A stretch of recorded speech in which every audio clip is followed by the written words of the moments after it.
പത്തനംതിട്ട ലോക്സഭാ മണ്ഡലത്തിൽ NDA സ്ഥാനാർത്ഥിയായി മത്സരിക്കാൻ BJP കേന്ദ്ര നേതൃത്വത്തെ സന്നദ്ധത അറിയിച്ച് BJP ദേശീയ സെക്രട്ടറി അനിൽ ആന്റണി. കഥ ഇനിയാണ് ആരംഭിക്കുന്നത്. എന്തൊക്കെ പറഞ്ഞാണ് പത്തനംതിട്ടയിൽ വോട്ട് തേടാൻ പോകുന്നത്? ഇതൊരു ദേശീയ തെരഞ്ഞെടുപ്പാണ്. ഇതൊരു MPയെ തെരഞ്ഞെടുക്കേണ്ട തെരഞ്ഞെടുപ്പല്ല. ഇത് പിന്നെ നാണക്കെടുത്തി പറയാൻ വാക്കുകളില്ല. ഇതൊരു ദേശീയ തെരഞ്ഞെടുപ്പാണ്. ഇതൊരു MPയെ തെരഞ്ഞെടുക്കേണ്ട തെരഞ്ഞെടുപ്പല്ല. ഇത് ഞാനത് ചോദിക്കരുതായിരുന്നു. കഴിഞ്ഞ തെരഞ്ഞെടുപ്പിലെ പോലെ ശബരിമല ഇത്തവണയും ചർച്ചയാകാൻ സാധ്യതയുണ്ടോ? ഇടതുപക്ഷ സർക്കാർ ഉള്ളിടത്തോളം കാലം അതൊരു ചർച്ചാ വിഷയമായിരിക്കും. ഞാനിന്ന് ലോകത്തിലെ ഏറ്റവും വലിയ പാർട്ടി നരേന്ദ്രമോദിജി നയിക്കുന്ന പാർട്ടിയിലെ ദേശീയ സെക്രട്ടറിയാണ്, ദേശീയ വക്താവാണ്, അതിന്റെ ദേശീയ മാനിഫെസ്റ്റോ കമ്മിറ്റിയിലിരിക്കുന്ന വ്യക്തിയാണ്. ഭയങ്കരമായ ആള്. AK ആന്റണി പത്തനംതിട്ട ലോക്സഭാ മണ്ഡലത്തിലേക്ക് പ്രചരണത്തിന് എത്തും എന്നാണ് അറിയാൻ കഴിയുന്നത്. പത്തനംതിട്ട DCC നേതൃത്വം തന്നെ അത്തരമൊരു ആവശ്യം ഉന്നയിച്ചിട്ടുണ്ട്. പറ്റില്ല, എന്റെ ആരോഗ്യം തകരാറിലാവുമല്ലോ. ഓക്കെ, മാനേജ് ചെയ്തോളാം. നിങ്ങളുടെയൊക്കെ മാധ്യമ പ്രവർത്തനം നിങ്ങൾ ഒന്നും കൂടെ വിലയിരുത്താറുണ്ട്.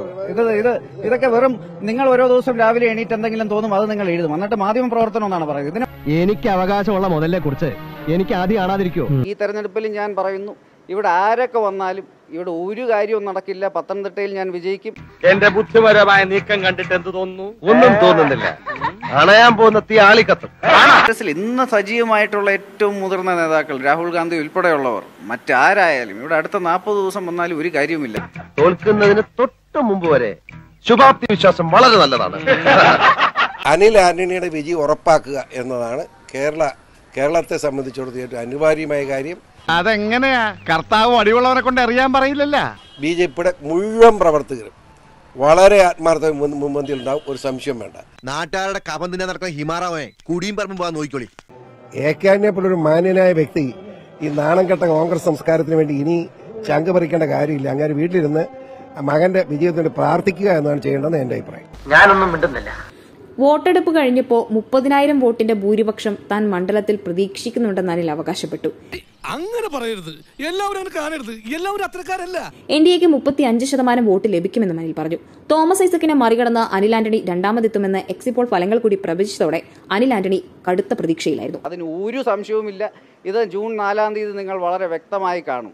നല്ലൊരു തെരഞ്ഞെടുപ്പ് ഫലം NDA പ്രതീക്ഷിക്കുന്നു. അയ്യോ ചിരിക്കല്ലേ, ഇത് കഴിച്ചു ചിരിച്ചാ പിന്നെ ചിരി നിർത്താൻ പറ്റൂല. എന്നാൽ ഫലം വന്നപ്പോൾ വെറും 3-ാം സ്ഥാനം മാത്രമാണ് അനിലിന് നേടാൻ സാധിച്ചത്.